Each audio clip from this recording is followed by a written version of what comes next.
1982, les populations camerounaises sont en liesse avec l'arrivée au pouvoir du président Paul Biya.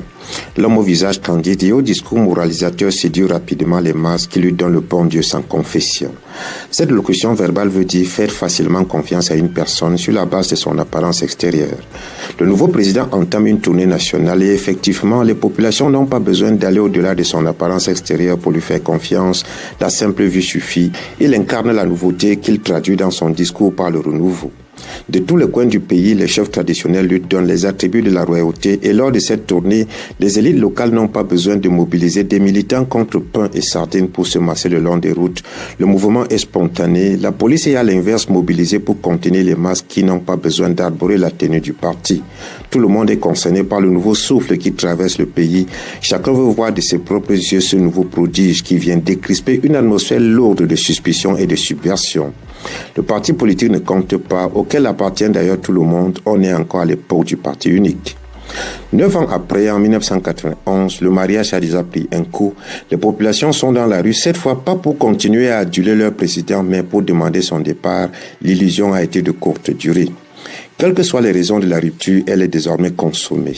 L'homme prodige se mue dans son palais où est tout le temps parti au point d'être qualifié de vacancier au pouvoir. Il développe le mutisme et le mysticisme qui susciteront plus tard une thèse de doctorat sur le mutisme présidentiel.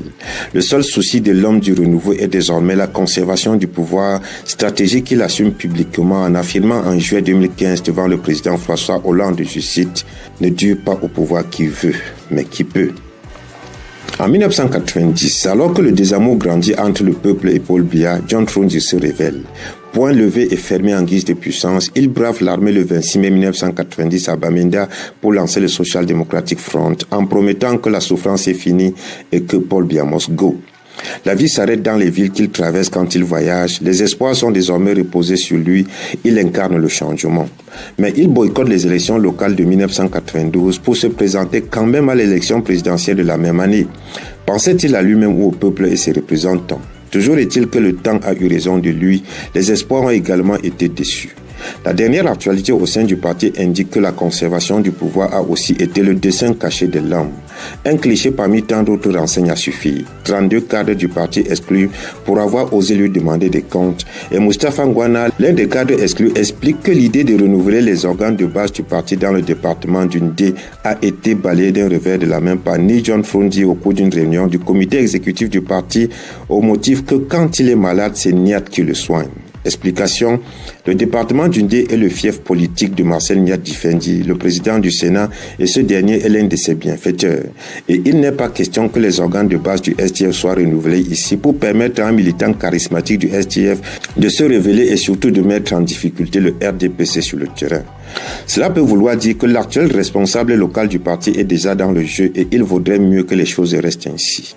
Dans une correspondance adressée à Louis-Marie Kadde, récemment coopté au directoire du parti par John Frondi et qu'il défend bec et ongle, l'avocat Maître Ngwana dit, je cite, « Au-delà de l'impéritie, il y a une volonté résolue de plaire à des personnes tapis au cœur du pouvoir. La fin est proche et des langues se délient à mon grand désarroi et au détriment des honnêtes gens qui ont cru à cette formation politique qui s'est transformée en fossoyeur d'espoir et destructrice d'avenir. La compromission de ton client et tous ceux qui l'entourent est depuis belle lurette assumée. Arrêtons de nous voiler la face. » Fin de citation.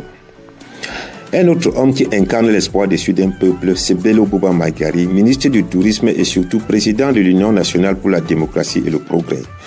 Il débarque le 17 août 1991 du Nigeria où il était en exil depuis la chasse à l'homme provoquée par le coup d'État du 4 avril 1984 et évince dans les mois qui suivent feu Samuel Ebois de la tête du parti qu'il a fondé en son absence et qu'il a positionné comme un parti nordiste regroupant les fidèles de l'ancien président Amadou Ahidjo. Le peuple l'adule également, fonde l'espoir sur lui pour récupérer un pouvoir duquel il a été chassé comme un malpropre. Mais avec le temps aussi, Bello Bouba prend langue avec le parti au pouvoir et se sécurise une place au gouvernement où il est encore ministre d'État, ministre du Tourisme et des Loisirs. Après 30 ans de présidence de son parti, il a été reconduit pour un mandat de 5 ans lors du congrès tenu à Yaoundé du 5 au 6 mars 2022. Il s'est aménagé une place douillette, laissant le peuple derrière. 3 noms, 3 trajectoires, la même déception pour le peuple. Avec Paul Biya, le renouveau a vieilli. Avec Frundzi, la souffrance n'est pas finie. Avec Bello Bouba, le pouvoir pour le peuple s'est éloigné. Ils se sont servis du peuple comme marchepied pour atteindre leurs objectifs, se faire remarquer, gagner en notoriété pour s'éterniser au pouvoir pour l'un et mieux monter les enchères dans la négociation des prébendes pour les autres. Et ce peuple dans tout cela, abandonné à ses illusions. 2018 a vu l'entrée en scène de Maurice Kamto et Cabral Libby. Mais ces derniers seraient-ils sur la même voie? Le sort du peuple est-il scellé? Nous y reviendrons.